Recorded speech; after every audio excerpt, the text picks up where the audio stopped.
Ladies and gentlemen, I want you to take a deep breath and listen, not just with your ears, but with your spirit. There are moments in life when we look back and feel as if time has slipped through our fingers. We count the years lost to disappointment, the seasons stolen by regret, and the opportunities that seemed to vanish before our eyes. Some of you may have spent years in a career that drained you. Others may have poured your heart into relationships that left you empty. Some of you have watched dreams slip away, thinking it was too late to start again. But I am here to tell you, what you call wasted years, God calls preparation. What if I told you that nothing in your life has truly been lost? That even the detours, the heartbreaks, the failures, and the setbacks were all leading you to something far greater? That every single moment of pain was being repurposed for your restoration? You see, God is not in the business of subtraction. He is in the business of multiplication. And today I declare that God is about to restore your wasted years. What if I told you that time is not what you think it is? That what you call lost has not vanished, but has simply shifted, waiting for you to reclaim it. The idea that time is linear, that once a moment passes, it is gone forever, is an illusion. In truth, time is fluid. It bends, it folds, it rearranges itself according to the beliefs we hold about it. Many of us look back on our lives and see gaps, years that feel wasted, seasons where nothing seemed to move forward. We grieve over missed opportunities, wrong decisions, and the feeling that we are somehow behind where we should be. But if you take a step back and look at time from a higher perspective, you will see that nothing has truly been lost. It has only been misplaced, waiting for you to bring it back into alignment. Think about nature. Nothing in creation is truly wasted. The leaves that fall from a tree in autumn decay and return to the soil, nourishing the very tree they fell from. A river that seems to dry up in one place resurfaces in another, finding its way back to the ocean. Even a seed buried and forgotten beneath the earth eventually pushes through the soil and blooms in its appointed time. If nature itself operates on the principle that nothing is ever truly lost, why would your life be any different? The truth is, the years you feel have been wasted have not been taken from you. They have been stored, accumulating, gathering strength, waiting for the moment of restoration. Every experience, every struggle, every disappointment has been adding unseen value to your life, preparing you for something greater than you can imagine. Consider the countless stories of those who seem to lose everything, only to rise higher than they ever thought possible. A person who spends decades struggling in obscurity suddenly finds success beyond measure. Someone who thought love had passed them by finds the deepest relationship of their life at a time they least expected it. A dream that seemed dead is revived, stronger and more powerful than before. How does this happen? It happens because time is not a thief, it is a servant. And when you align yourself with the truth that nothing is ever truly lost, time itself bends to restore what you thought was gone. Your past is not a graveyard of wasted moments, it is a foundation. The pain you endured, the lessons you learned, the roads you traveled, all of it was shaping you, preparing you, refining you. What you thought was delay was actually development. What you call loss was simply a process of unseen gain. There is no such thing as too late. The clock does not control your destiny. The years you think have been lost are not beyond your reach. They are still alive, waiting for you to claim them, waiting for you to see them not as wasted, but as part of a divine process that is leading you to something far greater than you ever imagined. Everything you see around you, every building, every invention, every work of art, every great achievement, began first as an idea in someone's mind. Before it existed in the physical world, it was first imagined, believed in, and given life within someone's consciousness. This is the hidden truth of reality. What you imagine, what you persist in believing, what you emotionally accept as true, inevitably manifests in your world. Most people believe that life is happening to them, that they are at the mercy of circumstances, time, and external forces. They think success is determined by luck, that love is a matter of chance, and that prosperity is reserved for the few who are fortunate enough to be born into it. But this is not how reality works. Everything you have experienced up until this point, every triumph, every failure, every joy, every sorrow, has been a direct result of the concepts and assumptions you have held in your imagination. Your imagination is not just a tool for idle daydreaming. It is the creative power that shapes your life. It is the seed from which everything grows. If you can imagine something with full conviction, if you can assume its reality before it appears, then life itself will rearrange to make it so. History has shown us countless examples of this truth in action. Every breakthrough, every revolution in thought, every leap forward in human progress was first imagined by someone who dared to see beyond their current circumstances. The Wright brothers imagined flight when others said it was impossible. Thomas Edison held on to the vision of electric light long before it became a reality. Great leaders, artists, and innovators all understood, consciously or unconsciously, that what they imagined with conviction would eventually take form in the world. But this truth does not only apply to great inventions or historical figures, it applies to you. Your personal world is shaped by what you continually imagine to be true. If you persist in thoughts of limitation, struggle, and failure, then life will reflect those beliefs back to you. If you assume that you are unworthy of love, opportunities, or success, then you will unconsciously act in ways that confirm those beliefs, and the world will appear to deny you what you desire. Yet the moment you choose to imagine something different, the moment you dare to assume a new reality, despite what your senses tell you, the process of transformation begins. It may not be immediate, but it is inevitable. What you accept as real in your imagination will harden into fact. Your mind is constantly creating, whether you realize it or not. The question is, are you directing this power, or are you allowing it to run on autopilot, shaped by fear, doubt, and the limitations of past experiences? Most people let their imagination be dictated by what they see in the external world. If they see struggle, they imagine more struggle. If they see lack, they imagine more lack. But the secret to changing your life is to reverse this process, to imagine first what you desire, to assume its reality in your mind before it appears in the world, and to persist in that assumption until the world bends to reflect it. The most powerful changes occur when you shift your inner conversation. Instead of dwelling on what is, begin to dwell on what could be. Instead of replaying past failures in your mind, begin to envision success as if it has already happened. The subconscious mind does not distinguish between what is real and what is imagined. It simply accepts whatever it is repeatedly given and shapes your outer world accordingly. If you want to see change, you must first create it in your mind. If you desire restoration, you must first imagine yourself as already restored. If you long for abundance, you must first see yourself as already possessing it.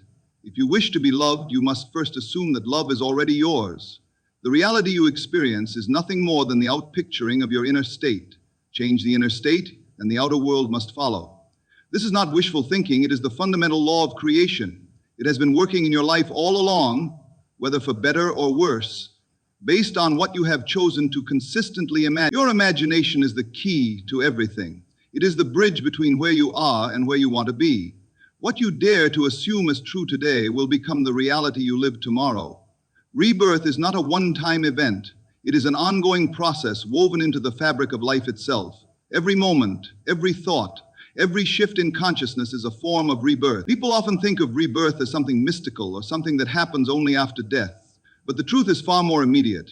Rebirth is happening within you every single day. It is not an external force acting upon you. It is a law that operates from within, shaping your experiences according to the state of consciousness you assume. To be reborn is to take on a new state of being. It is to shed the limitations of the past and step into a new awareness, a new identity, a new reality. It is to release the old self, the self that has been bound by fear, doubt, and limitation, and embrace the self that is aligned with the fullness of life, possibility, and divine creation. Every great transformation in your life is a result of rebirth, whether you were aware of it happening or not. Look back on your own life and you will see evidence of this law in action. There was a time when you believed things that no longer serve you. There was a version of you who feared things that no longer hold power over you. There was a time when you lived according to a certain identity, and yet at some point, something within you shifted. You awakened to a new understanding, and the world around you began to change as a result. That was a rebirth. The world you experience is nothing more than a reflection of your inner state. When you step into a new state of consciousness, the world must rearrange itself to reflect that change.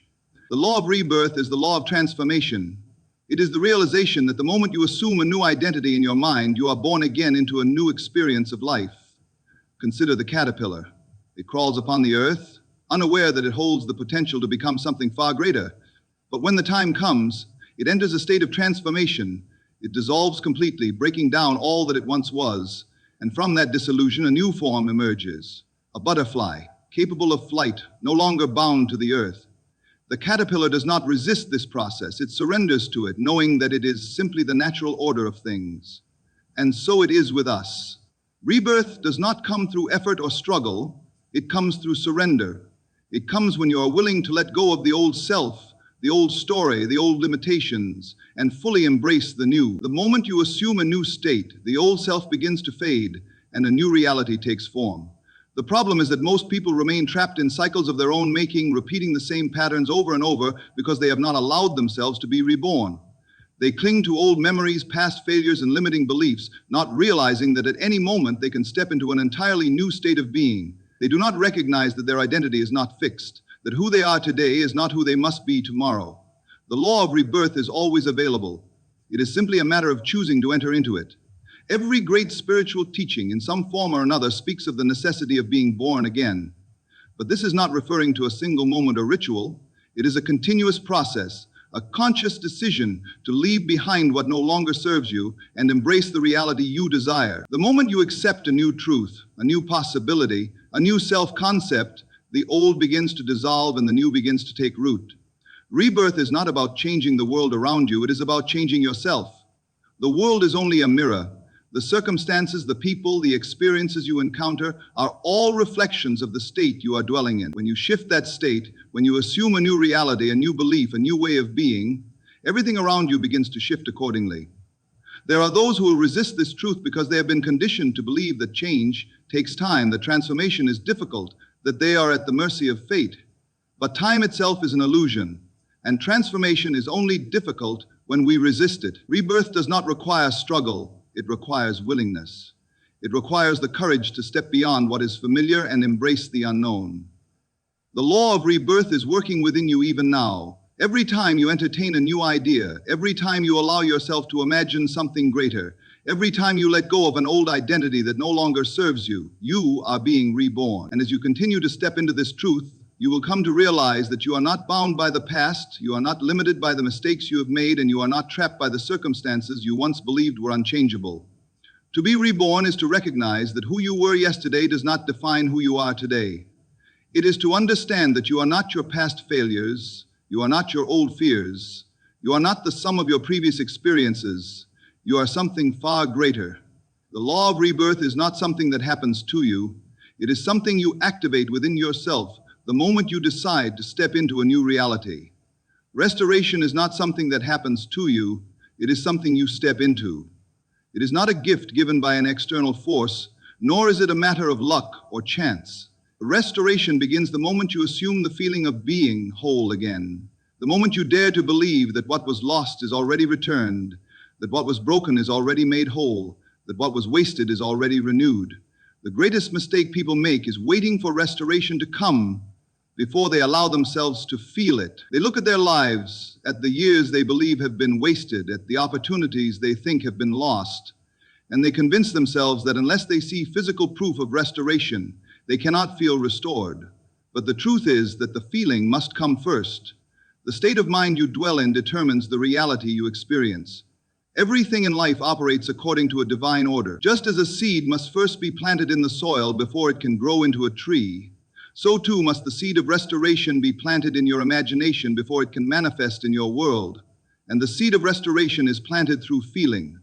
If you desire to be restored, to regain lost time, to recover what seemed broken, to experience renewal in any area of your life, you must first step into the feeling of restoration. You must assume in this present moment that you are already made whole, that nothing has been lost, that everything has been divinely aligned for your highest good. This is not pretending or wishful thinking. This is aligning yourself with the eternal truth that what you seek is already yours. The world around you is only a reflection of the state you persist in. If you continue to focus on loss, if you continue to dwell in regret, if you continue to define yourself by what you believe has been wasted, then your reality will reflect those assumptions. But if you shift your focus, if you step into the feeling of already being restored, then life itself will reorganize to match that assumption. Consider a person who has experienced financial loss. If they continue to dwell in the feeling of lack, in the belief that they are financially ruined, that wealth is beyond their reach, then no matter what actions they take, they will continue to struggle. But if that same person dares to assume the feeling of financial abundance, if they persist in the belief that their wealth is being restored, that prosperity is already theirs, then opportunities, ideas, and circumstances will begin to align in ways they could never have predicted. The same is true for relationships. Someone who has lost love may feel abandoned, rejected, or unworthy. If they continue to dwell in those feelings, they will unconsciously attract more experiences that affirm that belief. But the moment they assume the feeling of being deeply loved, of being cherished, of being in a harmonious and fulfilling relationship, Their external world begins to shift. The right people appear, the right circumstances unfold, and what once seemed lost is restored in a way that is often beyond human understanding. This is the power of assumption. Your inner state determines your outer world. If you persist in the feeling of restoration, then restoration must take form in your life. This is not a matter of blind faith. It is a law as certain as gravity. What you hold in consciousness, what you assume to be true, what you emotionally accept as real, must manifest in your experience. But assumption is not passive. It is not simply saying, I hope things get better. It is not merely wishing that restoration will come. It is a deep inner conviction that what was lost is already returned, that what was broken is already mended. It is a feeling so strong, so unwavering, that even when external circumstances suggest otherwise, you remain anchored in the knowing that restoration is already yours. And this is where most people struggle. They allow the outer world to dictate their inner state. They look at their current circumstances and let them determine how they feel. But this is the opposite of how true transformation occurs. The outer world is only a reflection. It is a mirror showing you the state you have been dwelling in. If you wish to change what appears in the mirror, you must first change the state within. If you desire to experience restoration, you must assume that it is already done. Feel it in your body. Walk through life as if it is already accomplished. Speak as if it is already true. Think from the state of restoration, not from the state of longing for it. When you persist in this feeling, reality has no choice but to conform. This is why so many people struggle to experience the change they desire, because they continue to think from the state of lack, rather than from the state of fulfillment. They continue to see themselves as someone who is lost, rather than someone who has already regained. But the moment they make the shift, the moment they assume the feeling of already being restored, their reality begins to transform. Your emotions are the key to this process. If you feel anxious, doubtful, or desperate, you are affirming the state of not having. But if you feel peace, certainty, and gratitude, you are affirming the state of already possessing what you seek. The feeling is the secret. The feeling is what creates. And when you persist in the feeling of restoration, restoration must come. Everything you seek is already within you. The years you believe have been lost are still alive, waiting to be reclaimed. The opportunities you think have passed you by are still accessible, waiting for you to step into alignment with them. Nothing has truly been taken from you. Nothing is beyond restoration. But to see it manifest in your life, you must first assume the feeling of restoration within. Forgiveness is not about the other person. It is not about excusing their actions, justifying what they did, or pretending that the pain did not happen. Forgiveness is about you. It is about setting yourself free from the weight of resentment, from the chains of bitterness, from the endless cycle of reliving the hurt over and over again in your mind. Too often, people think of forgiveness as a favor they grant to someone else, as if by forgiving they are letting that person off the hook. But the truth is, forgiveness is not about them, it is about you. It is about reclaiming your power. It is about releasing the emotional burden that keeps you tied to the past, allowing you to move forward unshackled, free, and at peace. When you hold on to anger, when you replay the past in your mind, when you nurture the wounds of betrayal or disappointment, you are keeping yourself in bondage. The other person may have long since moved on, unaware of the pain they caused you, but you remain trapped, reliving the same moment, carrying the same emotional weight, suffering long after the initial hurt has passed. What many fail to realize is that unforgiveness is a self-imposed prison. It does not harm the person you refuse to forgive. It only poisons your own soul. It keeps you stuck in a loop of negativity, preventing you from experiencing the fullness of life. The energy you expend holding on to resentment is energy that could be used to create joy, to build something new, to step into the life you truly desire. But forgiveness does not mean forgetting. It does not mean denying what happened. It does not mean allowing toxic people back into your life. It simply means releasing the emotional hold that the past has on you. It means making a conscious decision to no longer let that event, that betrayal, that moment in time define your present and your future. The most profound truth about forgiveness is this: you are not just forgiving the other person, you are forgiving yourself. How many times have you blamed yourself for trusting the wrong person, for making the wrong choice, for allowing yourself to be vulnerable, for not seeing the warning signs, for not walking away sooner? Unforgiveness is not just about others. It is often about the resentment we hold toward ourselves. And yet, if you desire restoration, if you desire peace, if you desire to step into a new reality, you must be willing to release. You must be willing to let go of the version of yourself that was hurt, that was betrayed, that suffered. You must recognize that you are no longer that person. You have grown, you have evolved, you have learned. The past version of you does not define who you are today unless you continue to carry it with you. Release is a choice. It is not dependent on an apology. It is not dependent on the other person acknowledging their wrongdoing. It is not even dependent on closure. Some people wait years for closure, not realizing that closure is something they must give themselves. No one else has the power to free you from your pain. Only you can do that. And the moment you decide to release, the moment you choose to forgive, the weight begins to lift.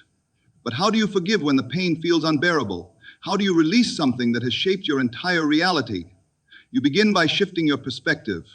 Instead of seeing yourself as a victim of what happened, see yourself as someone who has gained wisdom, strength, and resilience from the experience. Instead of focusing on the injustice, focus on what you have learned. Instead of holding on to anger, hold on to the truth that you are no longer bound to that moment in time.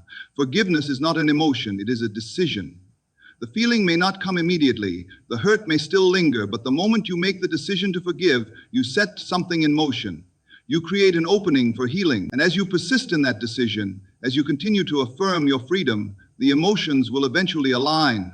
Release is not always easy, but it is necessary. You cannot carry the burdens of the past and step into the fullness of your future at the same time. You must choose. You must decide whether you will remain bound to what was or whether you will step into what could be. And here is the most powerful truth of all. When you truly forgive, when you fully release, you reclaim your energy, your joy, your peace. You open yourself to restoration. You create space for new blessings, new opportunities, new love, new experiences. The very act of releasing allows life to flow back into you in ways you never imagined. Unforgiveness blocks your blessings. It keeps you in a state of resistance. It creates a wall between you and the life you desire. The moment you choose to let go, that wall crumbles and everything that has been waiting for you rushes in. Forgiveness is not weakness, it is power. It is the power to reclaim your life, to free your heart, to step into a future that is no longer tainted by the past. And the moment you release, the moment you truly let go, you will realize that what once felt impossible was never beyond your reach. To live from the end is to claim your desired reality as already accomplished. It is to embody the feeling of fulfillment before you see any evidence of it in the physical world.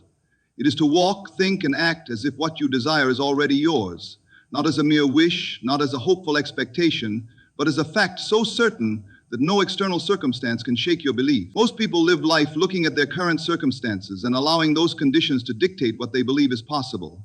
They react to what is rather than create what could be. They wait for proof before they believe, but the truth is that belief precedes evidence. The outer world is nothing more than a reflection of your inner state, and until you assume the feeling of already having your desire, your reality will remain unchanged. The key to living from the end is understanding that you do not manifest what you want, you manifest what you are. If you desire abundance but continue to think from a state of lack, you will experience more lack. If you desire love but continue to feel lonely and unworthy, you will continue to attract experiences that affirm those feelings. The shift must first occur within. You must enter the state of already having, already being, already living the life you desire. Think of a great actor playing a role. When they step onto the stage, they do not merely pretend to be the character, they become the character. They think, speak, and move as if they are already that person. They assume the identity fully, and as a result, the audience believes in the performance. In the same way, when you assume the state of the person you wish to become, life itself begins to conform to your assumption. Living from the end does not mean forcing things to happen. It is not about striving or struggling to make your desire a reality. It is about aligning with it so deeply in your consciousness that it must materialize. You do not chase what is already yours. You rest in the knowing that it is done. You act with the quiet confidence of someone who already possesses the thing they once longed for. Consider someone who desires financial freedom. If they continue to dwell in thoughts of fear and scarcity, if they constantly worry about bills and lack, they are reinforcing a state of poverty. But if they shift their inner state, if they assume the feeling of already being financially free, if they walk through life with the certainty that wealth is theirs, then opportunities, ideas, and circumstances will align to make that assumption a reality. The same principle applies to health. A person struggling with illness who continually identifies as sick, who constantly affirms their suffering, will remain in that state. But the moment they assume the feeling of being whole, of being vibrant, of being completely restored, their body begins to respond. The cells of the body follow the mind, and as the new assumption takes root, healing begins to manifest. This is the power of living from the end. You are not waiting for change, you are the change. You do not beg for transformation, you embody it. You do not hope for things to get better, you assume they already are. The world calls this delusion. It teaches you to be realistic, to face the facts, to accept things as they are. But the truth is that reality is fluid. It bends and shifts according to the assumptions you hold. Every great achievement, every extraordinary transformation, every breakthrough has occurred because someone dared to live from the end, because someone refused to accept things as they were and instead assumed the reality they desired. A person who desires love but continues to feel lonely must ask themselves, am I thinking from the state of being loved, or am I thinking from the state of longing? The difference is subtle but profound. If you see yourself as someone who lacks love, you will continue to experience that lack. But if you see yourself as someone who is deeply loved, as someone who is already in the relationship they desire, the outer world will begin to mirror that assumption. To live from the end requires persistence. The world may not immediately reflect your new state. Old conditions may still appear, but if you remain faithful to your assumption, if you refuse to be moved by temporary appearances, then what you have claimed within must externalize. The seed has been planted, and in due time it will grow. Many people give up too soon. They assume a new reality for a moment, but when they do not see instant results, they return to their old way of thinking. They allow doubt to creep in, and in doing so, they undo the work they have begun. But the key is unwavering faith. The key is to persist in the assumption even when there is no physical evidence. Imagine you ordered a package online. Once you place the order, you do not constantly check to see if it has arrived every 5 minutes, nor do you doubt that it is on its way. You trust the process. You know that it will arrive at the appointed time. In the same way, when you assume the feeling of your wish fulfilled, you must trust that it is coming, that it is unfolding in perfect order. Living from the end means carrying yourself differently. It means walking, talking, and thinking from the perspective of already being the person you desire to be. It means releasing all attachment to the how and simply knowing that it is done. It means letting go of desperation and stepping into certainty. And when you truly live from the end, the world will begin to shift in ways that seem miraculous. Doors will open, opportunities will appear, circumstances will rearrange themselves to match your assumption. What once seemed impossible will become inevitable. And you will come to realize that reality was never something happening to you. It was something being shaped by you all along. The power to transform your life lies in your ability to assume the reality of your desires is already fulfilled. When you live from the end, you are no longer a passive observer of life, reacting to circumstances. You become the creator, shaping your world from within. You no longer wait for external proof to believe in your vision. You believe first, and the world must conform to that belief. It is the fundamental law of creation. What you consistently assume, feel, and embody will manifest in your experience. The only question is whether you will persist in the assumption of your fulfilled desire or allow doubt and fear to pull you back into old patterns. You are always creating, whether consciously or unconsciously. Your reality is simply a reflection of the state you occupy most often. So if you desire change, do not seek it outside of yourself. Do not wait for circumstances to shift before you allow yourself to feel the joy, the success, the love, or the abundance you seek. Feel it now. Assume it now, live from it now, and as you do, life will begin to unfold in ways that seem miraculous. The path will reveal itself, opportunities will emerge, and what once seemed distant will become your living reality. Because when you live from the end is no longer something you are striving for. It is something you are already living.